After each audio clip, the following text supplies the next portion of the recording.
Good afternoon. My name is Carrie Filiberto, and I'm the CEO of the HBA. As we all shelter in place and practice social distancing to protect our community, I want to thank you so very much for joining us for today's HBA webinar. We are really lucky to have an accomplished attorney and HBA member, Laura Fowler, with us here today to provide you with some updates and information about some of your rights and responsibilities as we all traverse through these challenging and unique times. Just a few quick housekeeping items before we get started. The legal disclaimers, of course. Please note that the HBA is here to provide you with information, not legal advice. And this webinar is not intended to create any attorney-client relationship. You should feel free to contact Laura and her team directly if you want legal advice regarding your particular situation. Also, you will have an opportunity to ask questions of our speaker. Please type your questions in the questions box on your dashboard panel, and we'll get to them at the end of the presentation. You will also receive a copy of the PowerPoint and the recording. GoToWebinar will send you the recording about an hour or so after the event, and we will email you the PowerPoint, but please give us a day or so to get that to you. And be sure to check your spam, as the email will come from info@hbaaustin.com. Now, I'm very honored to introduce the generous sponsor of this webinar, HBA's legal counsel and one of my favorite people in Texas, Laura Fowler. Laura is the managing partner of the Fowler Law Firm, PC, and has been a Texas licensed lawyer for more than 40 years. She is the proud recipient of the designation of Best Lawyers in the United States from U.S. World and News Reports, and many other accolades too numerous to mention here. Laura began her career in the U.S. Navy Judge Advocate General's Corps aboard the warship USS Guadalcanal in 1980. However, most of her current work involves disputes over construction and real estate, and in the happier times, working with builders, developers, and real estate investors to protect themselves, their businesses, and their loved ones. Her greatest calling, however, is to help her clients design ways to never see the inside of a courtroom, which, as a licensed attorney myself, I know is one of the greatest services you can provide a client. We are so very lucky to have such a knowledgeable and generous HBA member to talk with us today. Laura, please take it away. Thank you so much, Carrie, and everyone who's listening. Let me give you a few rules of the road today. We have right at 1 hour. I'm going to ask you to please hold all your questions until the end. You can write them, but I won't be addressing any of them until the end.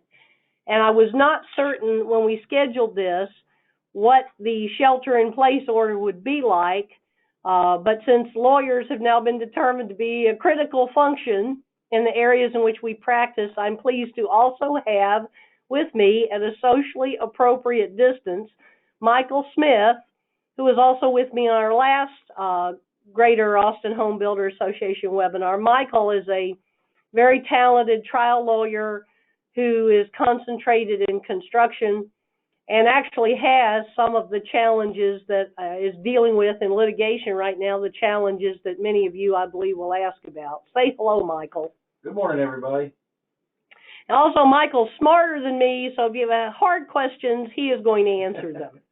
Now, I don't think anyone, other than maybe a sociopath, would say, I've just been having the time of my life the last couple of weeks. A normal response is that we're frightened, we're frustrated, and many of us are just plain exhausted.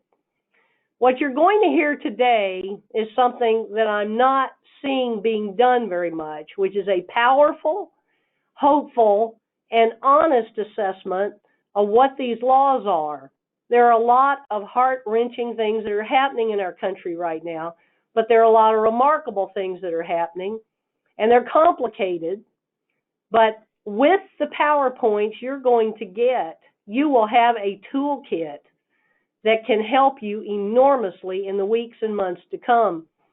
I do a lot of public speaking and teaching and training, as well as being a trial lawyer. In my 40-year career, I've never had an opportunity to train on anything where the law was changing so quickly. So I say that to you because as soon as we conclude at 1 o'clock, you will have access to this PowerPoint. But please remember, go back to the HBA website and check the updated PowerPoint, because probably every day, including most especially tomorrow, and I'm not going to say if, when the United States Congress passes this economic stimulus bill, there will be substantial changes to the PowerPoints, and you need to be aware of them. So everything you have right now is current to an hour ago, but things are changing quickly, and they're changing in good ways. So, oh my. Karina, could you please come in and advance my, it takes 3 of us to advance a PowerPoint here.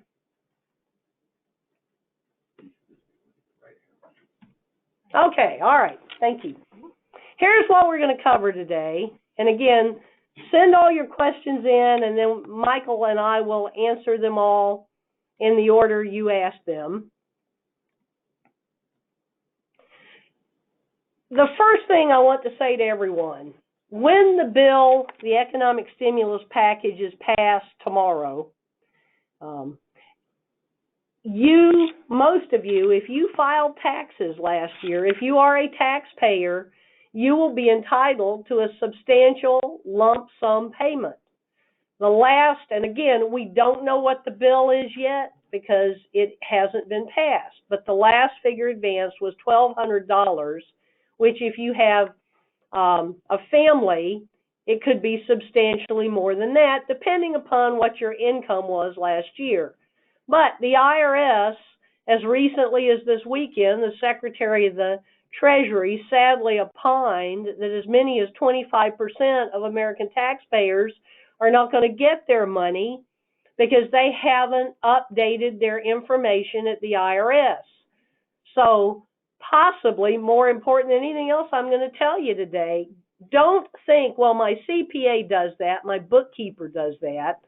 A little known misunderstood fact about the IRS is because it's something like 99% electronic filing now, that electronic account most of the time isn't relevant.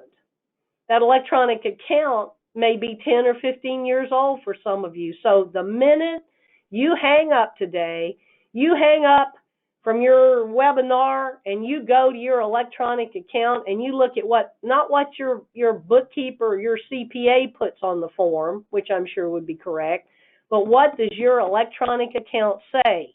And then you got to download it, you got to print it, there's no electronic portal, and you got to fill out the right address. I may have just made some of you about $2,400 there with that one little piece of advice. Carrie, can I just hang up and go do something else now? We'll end on a high note here. Okay, just a joke there. Next.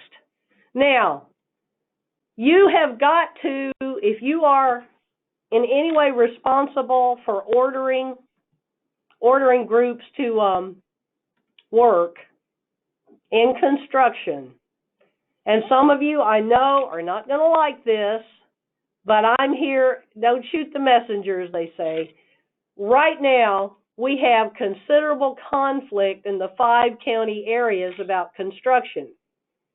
And if you look at what was issued last night, effective today, Williamson County, countywide, so Cedar Park and Leander and Georgetown and all the counties, Gerald, all counties in Williamson County, construction is treated as a quote-unquote essential activity. Consequently, everyone on a construction site in Williamson County may proceed to construct whatever, residential, commercial, public works, whatever. In Hayes County, there is no sheltering order at all. In Bastrop County, as of about 2 hours ago, there's no sheltering order at all. I understand, and this is all happening so fast, you need to check these websites. In Lakeway, I understand the city council just passed a law exempting construction as a critical trade for all types of projects. But City of Austin is adamant that all construction is prohibited. And that's something that a lot of people are not happy about. But the starting point for you each time is to make sure you understand, where is my construction project? We right now, and I want Michael to speak to this, we have a client who a week ago had an issue where the City of Austin police showed up and said, "You're violating the city's order." They were in the City of Austin. They were not in, but they were in Williamson County. So, Michael, tell our audience what happened. Yeah, my client was basically informed that they needed to shut down based on the social gathering numbers, and that they were not an essential business and had no business being open under what at that time the city had passed, but Williamson County had not gone as far, which dug us into the Texas Government Code of all places. And under the Texas Government Code, there are specific provisions for when a county or a city or a municipality can pass regulations in a time of disaster like this. And it's very, very clearly stated that in the event there's a conflict between what the city mayor does and what the county judge does, the county wins. And so I issued them an opinion letter that lasted all of about, less than 24 hours until Williamson County changed the rules again. But at least for that 24 hours, they were able to stay in business and were not bothered by the authorities because they were technically within Williamson County and covered by that order and not the City of Austin. So that's an important, your first question is in what are the jurisdictions that control me?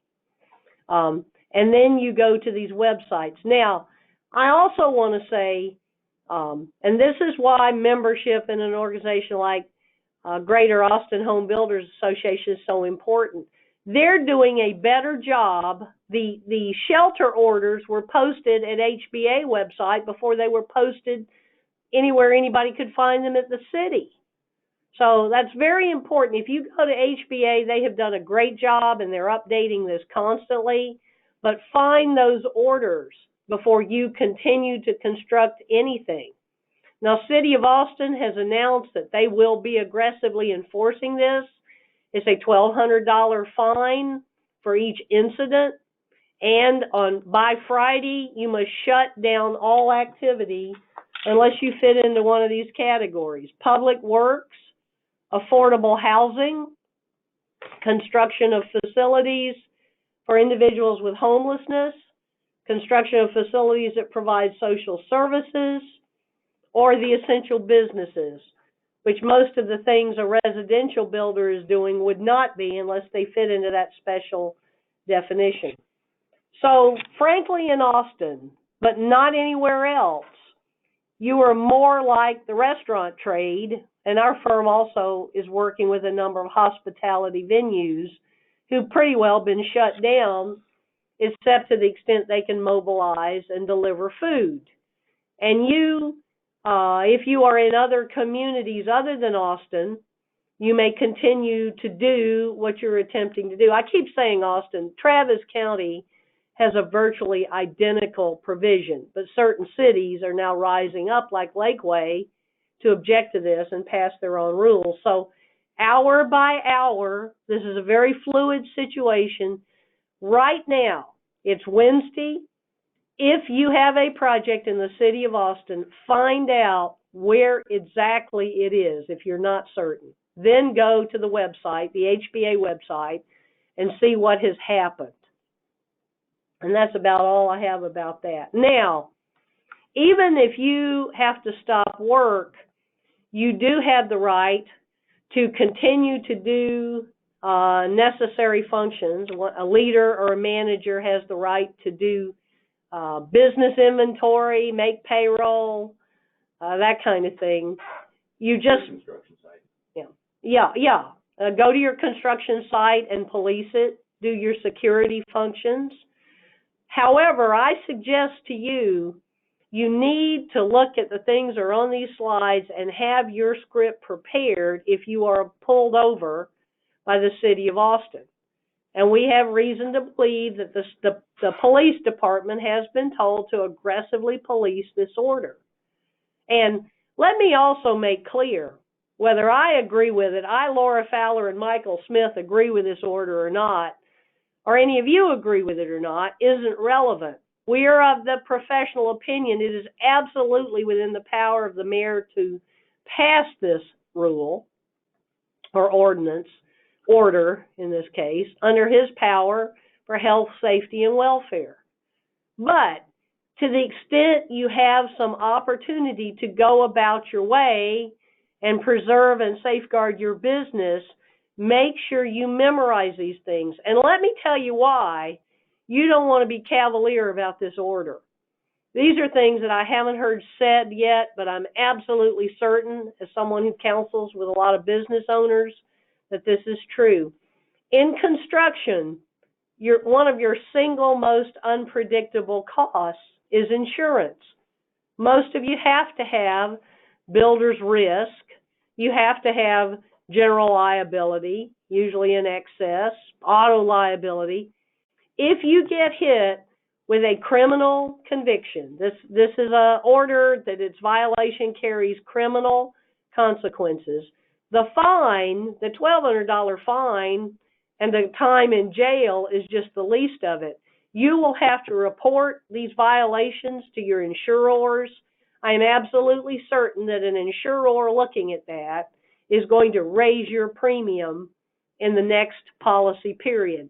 Furthermore, if you bid on competitive jobs like public works, one public work looking at the fact that you've received violations violating an order of this type, two of you being roughly equal as bidders, they're going to pick the one that didn't have criminal violations for violating an order. This is a serious order. And it's very, very clear from the wording in this language it's a serious order. So let's don't, in a haphazard manner, violate this order. Have an exact reason. Go to the HPA website, read the order that applies to your job site carefully. And some of you have the good fortune to be working all over a 5-county area. So you need to be looking at the order that applies to the job site and then decide, what is my reason to be driving around in my truck going to that job site? What is my reason to be going to my office or telling my employees to come into the office? And you will find those answers in these orders. If you cannot find the answer in the order, call me. And by the way, I forgot to say this before we started, because we are general counsel or legal counsel to Greater Austin Home Builders Association, we are very grateful for that privilege. And we have extended to every one of you who is an active member an opportunity to receive one free, unlimited in length. It was a personal consultation till last week. Now it has to be a telephone consultation, but unlimited in length consultation, and we will look at these orders and we will get you the best we can get you at no charge. So I hope you all make a note of that and call us if you need some help, because there are, in certain things you do, ways you can comply with the order, not violate the law, and still safeguard your business, or in many cases even continue to work. So, all right. Now, the next thing I'm pulling up, this is only applicable at the City of Austin, and it uses the term prohibited. And here are the only types of jobs that they are treating as important. If you look side by side at Williamson County, you can see the language for Williamson County order is utterly different.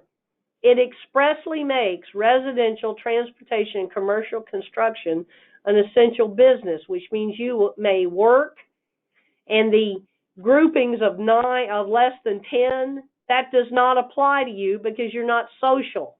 You're a business.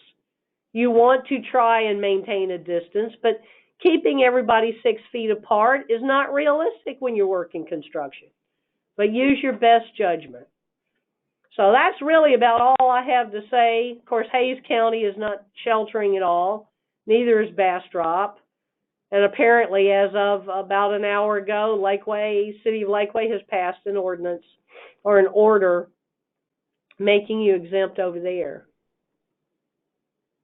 Now, if you're in an area that doesn't have a sheltering order, you're still under the governor's order. And the governor actually has not changed this order since April the 19th. But you can see here what are the main things that we are all forbidden to do. Shutting down the restaurant hospitality trade did not come from any city. It came statewide from the governor of Texas.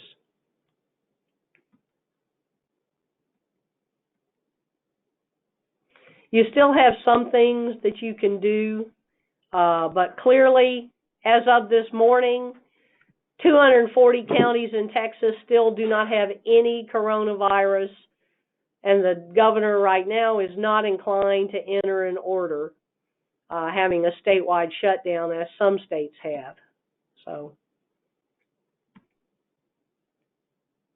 now let's go on to a few things, and I'm very mindful that particularly if you are one of our independent, locally owned builder, I hate to use the word small, no one's small in Texas, you may not fall under any of the Family Medical Leave Act provisions. Family Medical Leave Act is only a mandate when you reach certain sizes. Most people that do not have 50 employees or more simply do not have to comply with traditional Family Medical Leave Act. But I am astonished. We have had so many clients reach out to us, and workers and supervisors wanting to know what they're supposed to do, with workers wanting to stay home and supervisors not knowing what to do, and owners wanting to discharge them because they want to stay home. And I ask one simple question that has nothing to do with what was passed a week ago. And that question is, what do your published employer-employee handbooks say?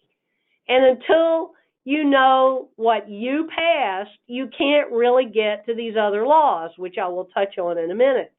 Many employers made the mistake of just enacting some handbook they pulled off the internet or that some payroll processing company gave them that really wasn't customized at all to their unique and likely much smaller operation.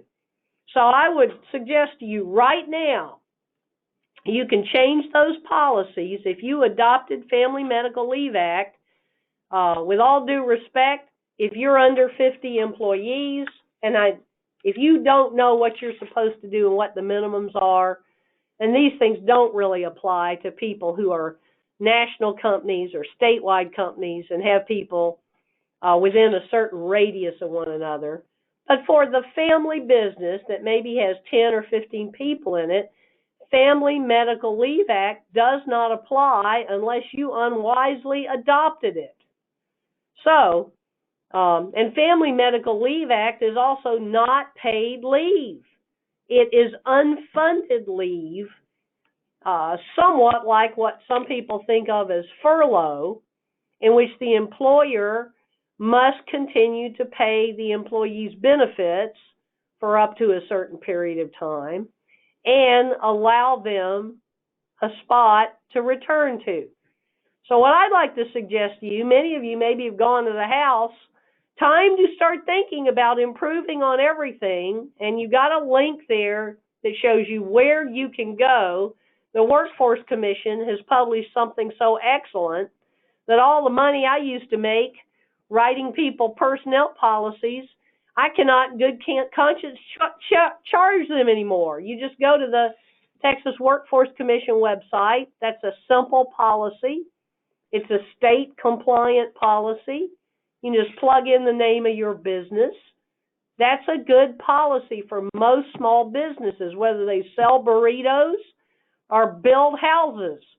So I urge you to go there and then look at their letter offers, and you will be where you need to be. But that isn't going to help you with the person who's saying today, I don't have coronavirus, but I really want to stay home because I'm scared of getting it. So let's look at what we're going to do about that. Now, here's the new law that was just enacted last week. This is not a freebie where everybody gets to go to the House for a couple of months. First of all, and I think it's unfortunate that Congress called it Family Medical Leave Act, because it has nothing to do with Family Medical Leave Act. It is a specific coronavirus. It is limited to coronavirus. If they can't work or they're sent to the house because the employer doesn't want them to work, or they're in the situation many of us are in now, that they cannot come to work because of a city sheltering order. But all these things that they get to do are only because of coronavirus and nothing else. If they're sick with the flu, if they're sick because they're receiving cancer treatments, if your firm has not adopted Family Medical Leave Act, they don't get anything. So that's the first point. A lot of people are very alarmed about this, but there's no cause for alarm. Now, the other thing that's very important, they do get, if they have coronavirus, 2 weeks paid sick leave. But assuming, and most of you were before this happened, that you were reasonably profitable, you will be able to take dollar for dollar tax credits for the amount you paid. In other words, and you don't even have to take it in the quarter in which all this sick leave was taken. You may take it in a profitable quarter. So it should result, now if you go broke in the meantime, I know that's not going to help you, but with some of the relief stimulus money that is headed your way, I believe most people are going to be able to hold on. And for this sick leave, this coronavirus entitlement, that is all tied to you being able to take a dollar for dollar tax credit. So it's not as bad as it seems. Which is immediately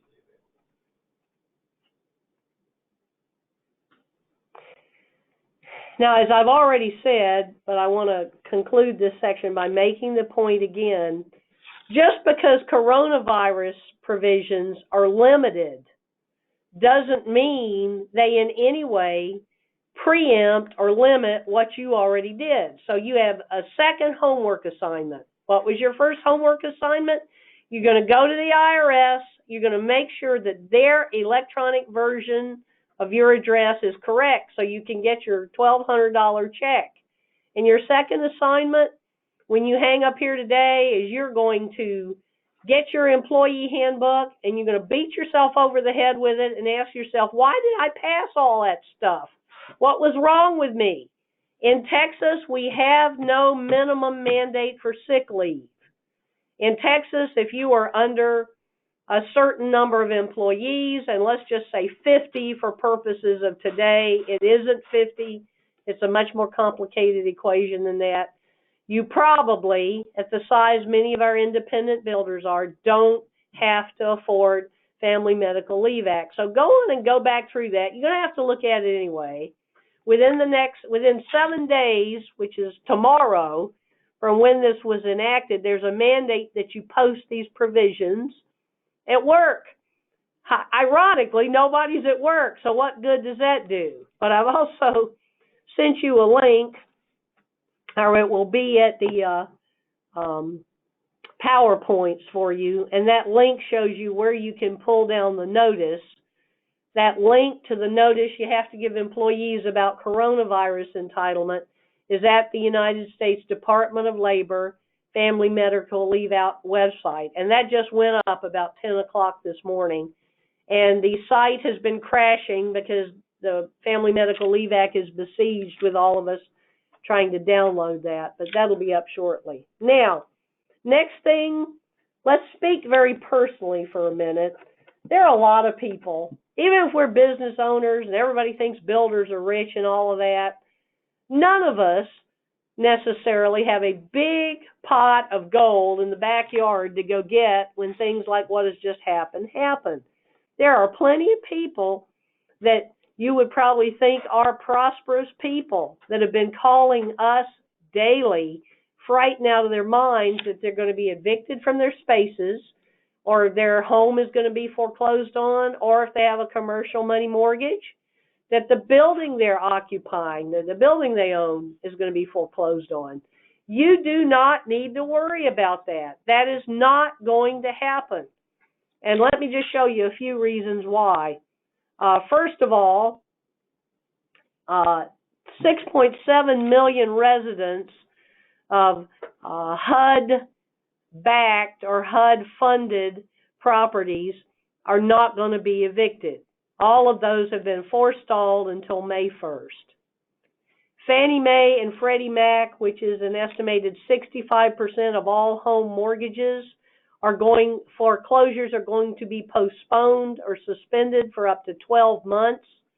As of yesterday morning, about 4 a.m., Bank America announced on a case-by-case basis it would postpone any foreclosures. And the Texas Supreme Court has halted all justice of the peace in Texas, even though those are constitutional courts. They fall under the authority of the Texas Supreme Court. So they are not going to be evicted through April 19th unless, note to self, if you decide you've just gone crazy and you're going to start beating each other up or running a meth lab out of your house for surplus cash, that may get you evicted. But no normal residential activity is going to result in an eviction, at least through April 19th, and probably longer.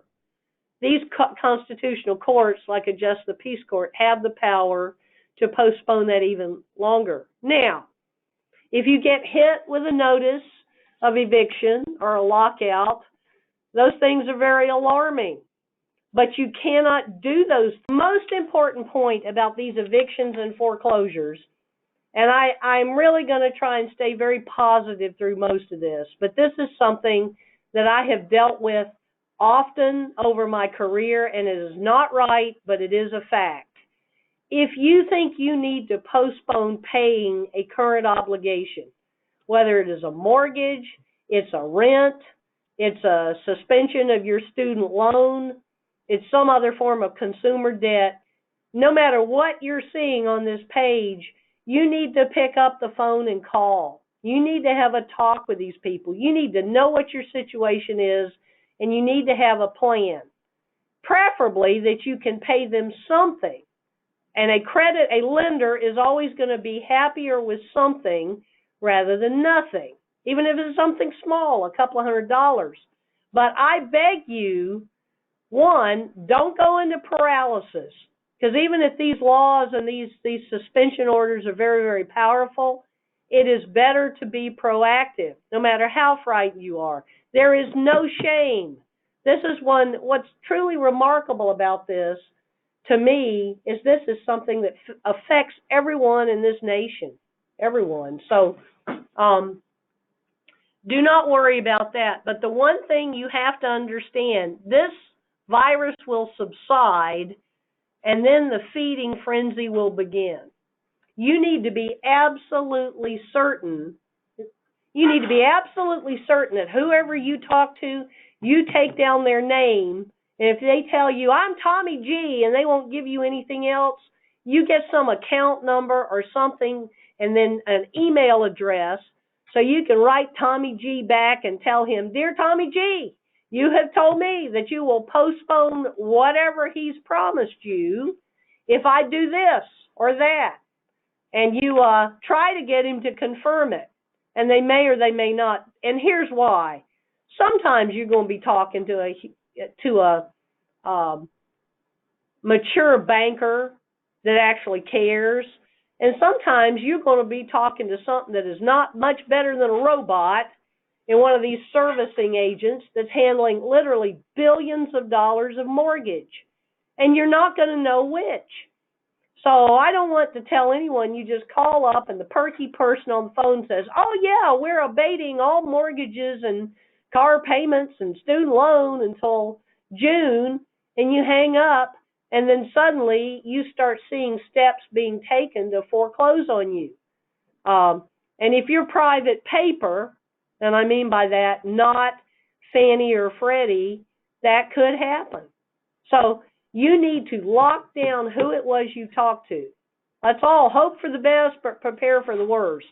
And I have had many, many instances of that with honorable people I represented that were made a promise by one of these servicing agents, and they could not reconstruct who that servicing agent was. So that's very important.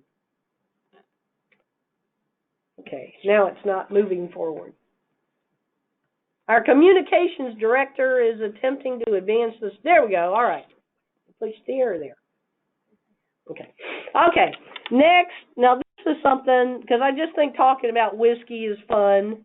I kept the whole slide about people driving around with alcohol in here, but I do want to say if for some reason, and this is good advice even if there weren't any coronavirus, many people don't understand that even if they have a workforce of employees, I'm not talking about your 1099 contractors, subs, and suppliers here. I'm talking about people driving their car or their truck around who are your W-2 employees. If they drive the vehicle they personally own, not that your company owns, that they personally own, to do the mission of your business, and they have not called up their personal automobile liability insurer and said, hey, I'm using my truck or my car 20% of the time to do my employer's business. If they haven't done that and gotten a consent to do that, which usually costs nothing, it just puts them into a different category. The insurer, if they have not done that, has the absolute right to decline to extend a defense at all. Whether that's right or not, that is well-established Texas law. And if they get in an accident, that's the first thing an adjuster is going to ask them when they call in that claim. Were you operating the vehicle for your employer's purposes? So, third homework assignment. You're going to go out to your construction site. You're going to ask everybody who's got their car or truck out there, have you called your insurance company and have you told them you're driving your car or truck around my construction site or over to the Lowe's or the Home Depot or wherever you buy things from? Have you called your insurer and told them you're spending 20% of your time or 50% of your time behind the wheel of your truck is devoted to the employer's commercial purposes? That's one call. It ought to take about 2 minutes. They then ought to get a confirmation, and you move on. But that is a serious mistake that results in forfeiture to many employers every year. And that has nothing to do with construction in particular, but it is a mistake that is made often. All right, now, all my friends in the hospitality trade, some of them, God love them, they have come about selling whiskey in a cup, and they are making some money. They're almost making back what they say they have lost from their food service in-house being shut down. But if for any reason you're carrying alcohol, you have got to be extraordinarily careful.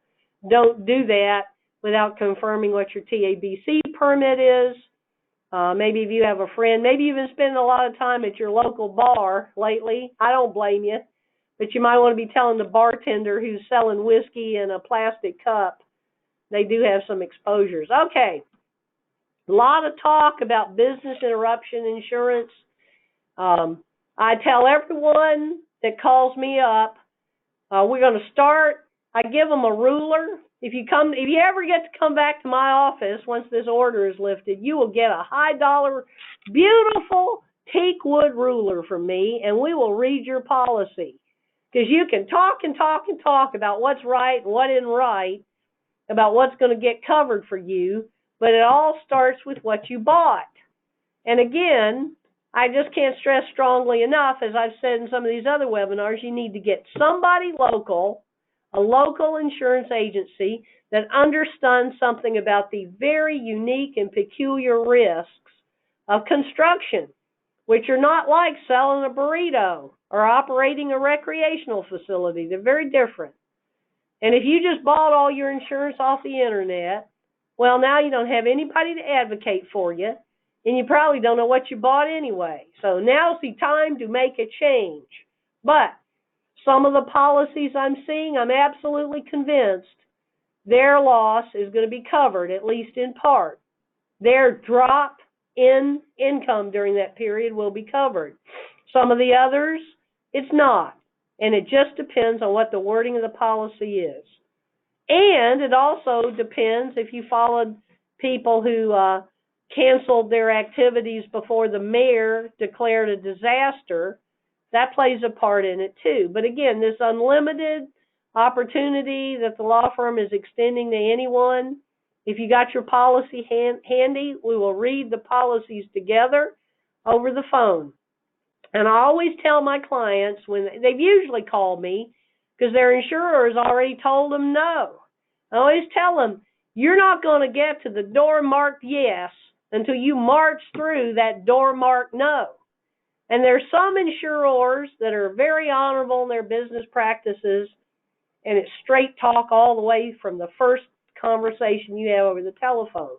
But some of them, they say no, and it just beats anything I've ever seen. Not because I'm some really smart lawyer, but because the minute you get a lawyer involved and you write what I call mean letter 101 and you say, this client's got an absolute right to this, and our next step is going to be the Texas Department of Insurance, where you are regulated if you don't give them the money they're entitled to. A goodly portion of the time, we write that letter, and then the client gets some money.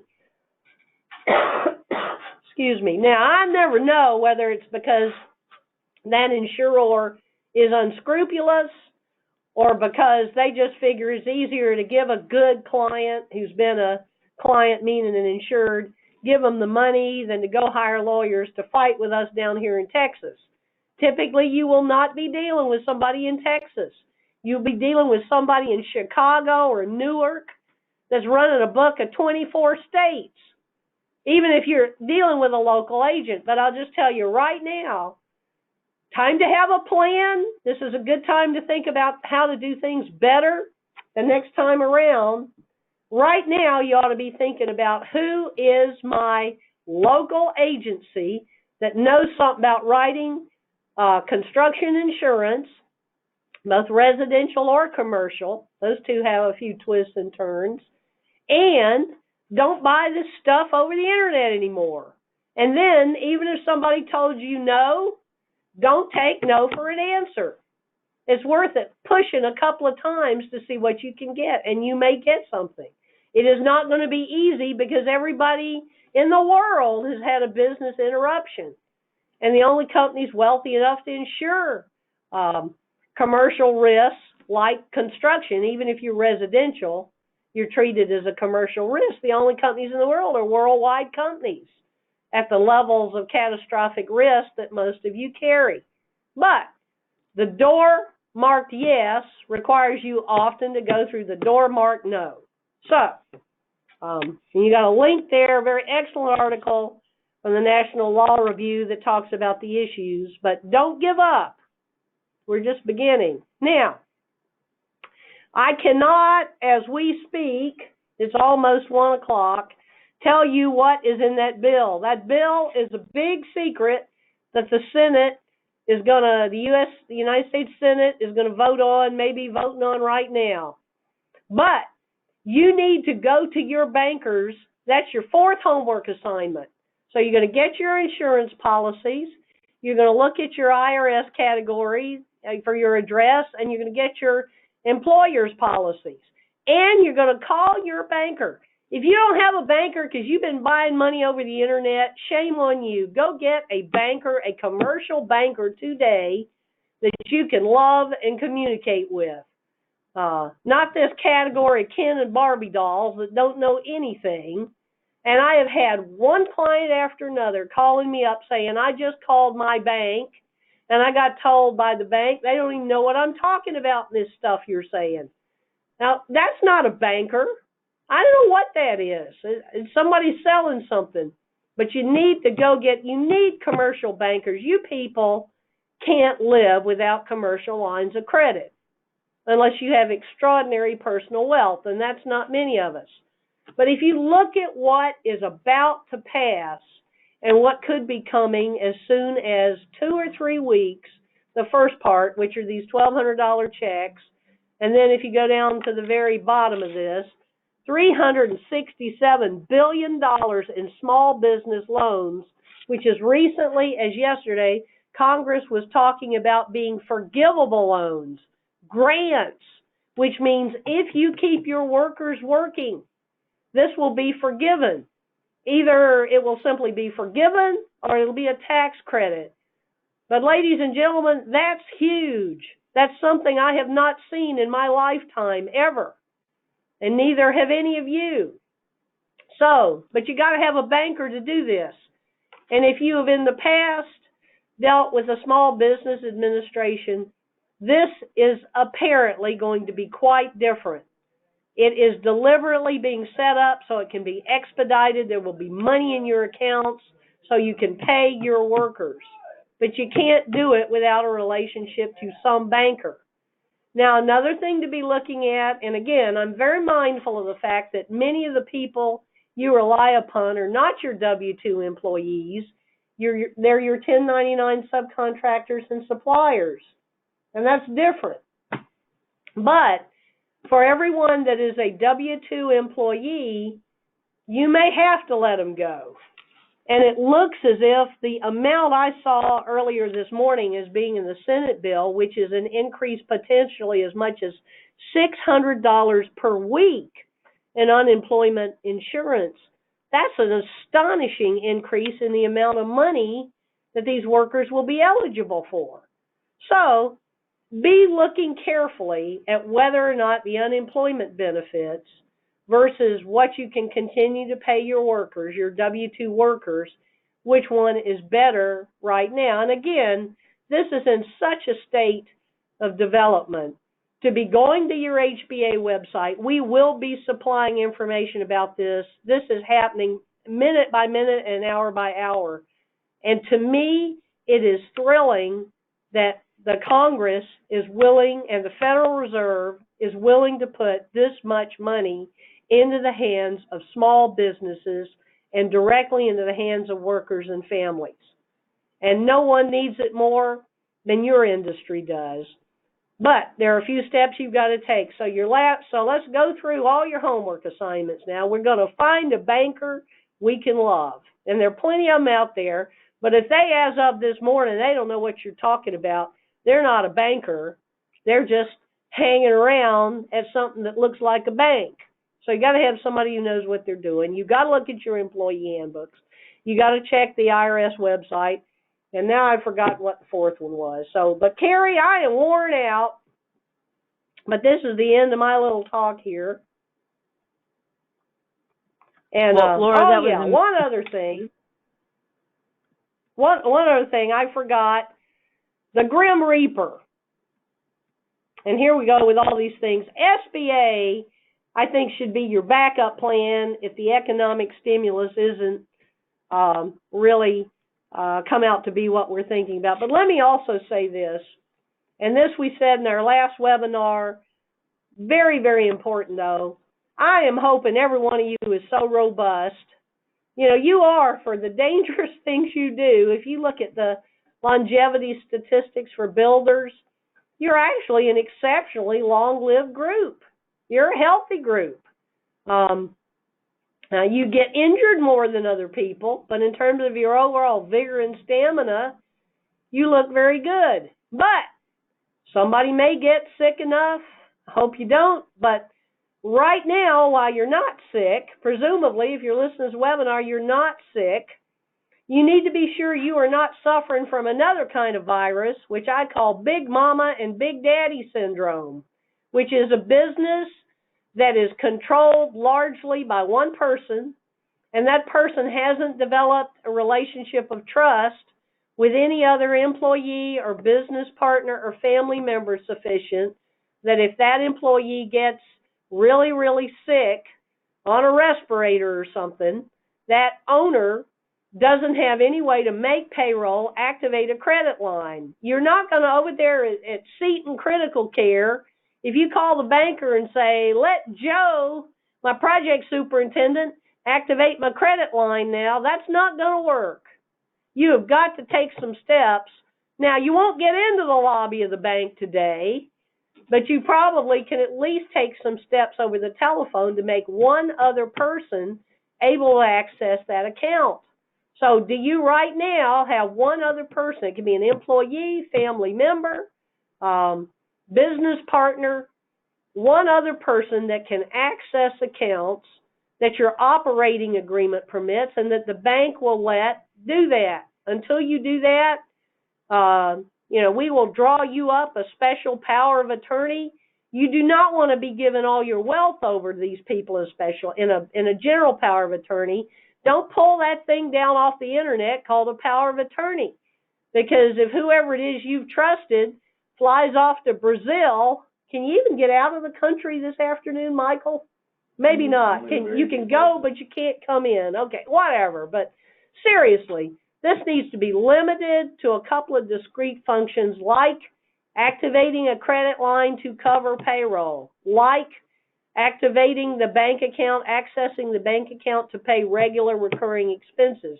We do those all the time, and I feel a lot more comfortable doing that than anyone who comes in and says, I want to give a general power of attorney to my business partner.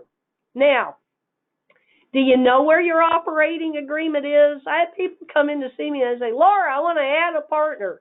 And I say, great, let me see your operating agreement. And they say, well, what's that, Laura? Well, we're not probably going to be adding any partners in the next 2 weeks, most of us, but if you can't find your operating agreement and you're a business entity, the bank's not going to let you add more people to your account, because that account is probably in the name of your entity, and they're going to say, where's your operating agreement? And we can draw you up an operating agreement, but again, over there at critical care at Seton or St. David on the ventilator is not the time to be drawing up the operating agreement. By the way, I go to hospice and critical care, and I can do these things in the hospital if you're competent, if they let visitors in. Well, guess what's not happening right now, ladies and gentlemen? No visitors get to go up there to critical care or the ICU. So go to your business and ask yourself, do I have one other human being who can operate this business if I can? Now, last, and on a somewhat humorous note, let's talk about Juicy Lucy and the Toy Boy. Now, for all of us who have loved ones that everybody in our business loves, and if we keeled over dead, it would be okay for them to come in and wind down our business. There are also some of us who may have given all of our authority and control and a will to Juicy Lucy or the Toy Boy. And often why this is such a problem is because someone goes to one lawyer, a probate and estate planning lawyer, and comes up with this dandy set of what are called estate planning documents, but they don't think at the same time about the operating agreements of the business entity.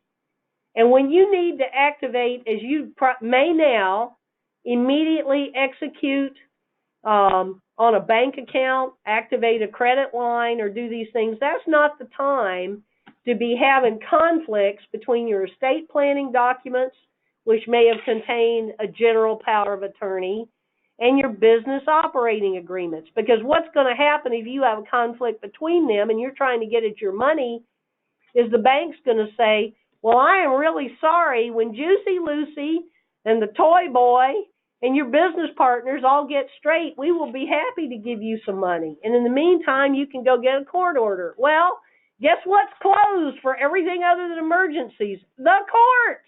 So you're not going to get that. That one is not what would be treated as emergency. So here's another thing while you're at the house. Where are all your estate planning documents, or at least copies of them? Look them over. See if they in any way are different than what would happen if this person we've been talking about, this special person that you're going to give a limited power of attorney to, that person has to operate your business. And often they are. And when people just come in to see us in a routine way, kind of like having your tires checked and your oil changed, it's easy to do these things. It's very inexpensive. Even if you got a crisis, it's very inexpensive to do these things.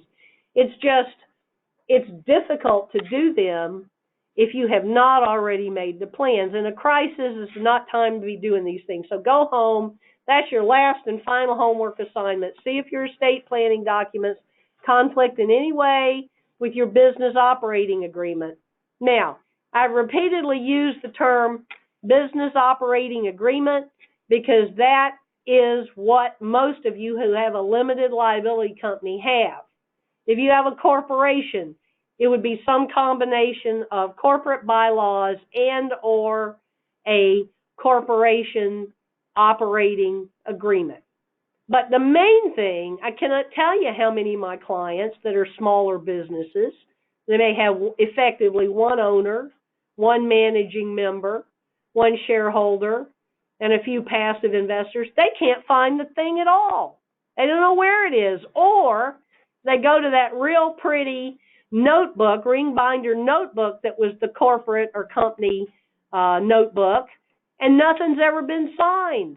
That nice lawyer like me that gave you that beautiful leather-bound thing, and then you never even bother to pull it out again and sign it. That's not good. So since you're at the house anyway, or you have a limited right to go to your business and look at your corporate documents, now would be a good time to do that. And if they need to be changed, you need to get them changed right now, whether it's because of coronavirus or because the sun is shining and you're all going to make a fortune in the next quarter. So, now I'm finished. Carrie, if anybody has got some creative thinking here, and I don't see anyone on my screen that has asked a question. Are you going to read those questions to me, Carrie? I will. We have way too many to deal with on the webinar, but like I say, I'll get a printout of them and I'll email them to you. I'll get a document of them and email them to you so you can answer offline. But we'll do just a couple right now that I think some folks, multiple people are asking in the same general area. So here's a question. Can we load crews in Travis County and travel to Williamson County without violating the order? So can you cross county for travel? I think that's a great one. Let's look at, well, you absolutely, the minute you get to the Williamson County line, you're good. I think you can. I think if they're traveling for the purpose of work, then I think you're okay as long as you don't put more than 10 of them in the car. Travel. Okay, we're looking now. We're looking at page 2, and if you don't have this in front of you, you can go to this excellent, and I just can't say enough good about how HBA has managed to post this stuff faster than the city itself. But, so if you go to the HBA website, page 2, travel. All travel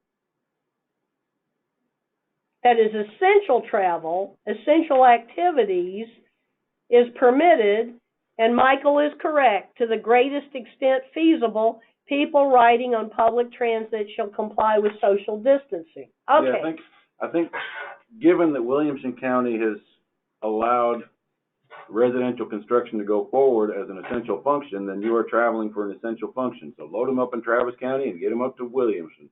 Right. We're down to Hayes. That's right.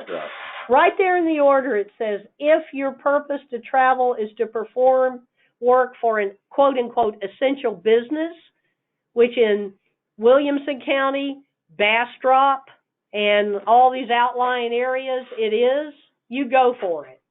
That one I would take to court and win. Even if it's just to travel from Austin out to Bee Cave or Lakeway. Yeah, okay. Wherever they pass those laws. Right.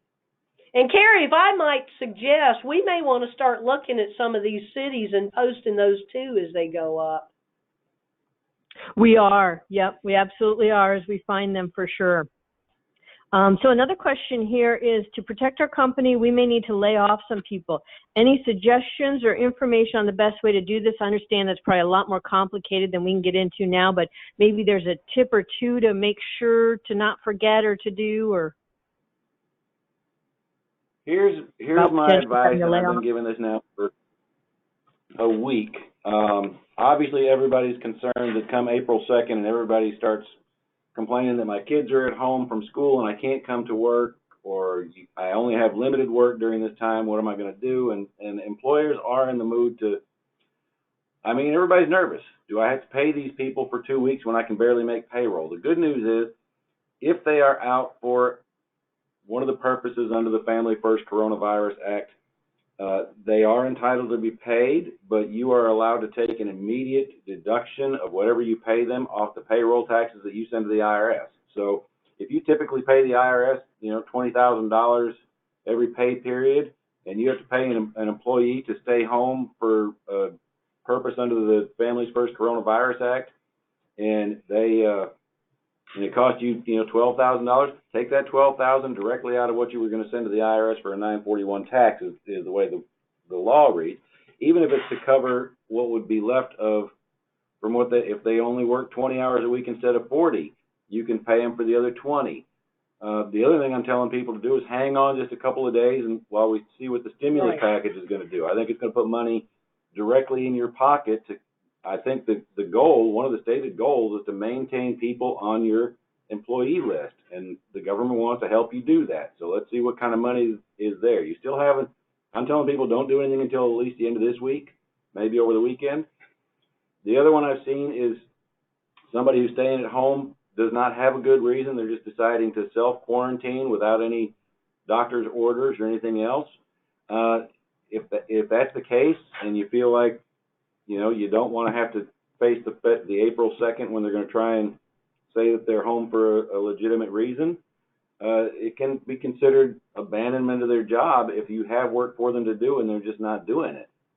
But my advice right now is to hold tight, give it a couple more days and see what happens. I think we're going to see the stimulus package come out probably today.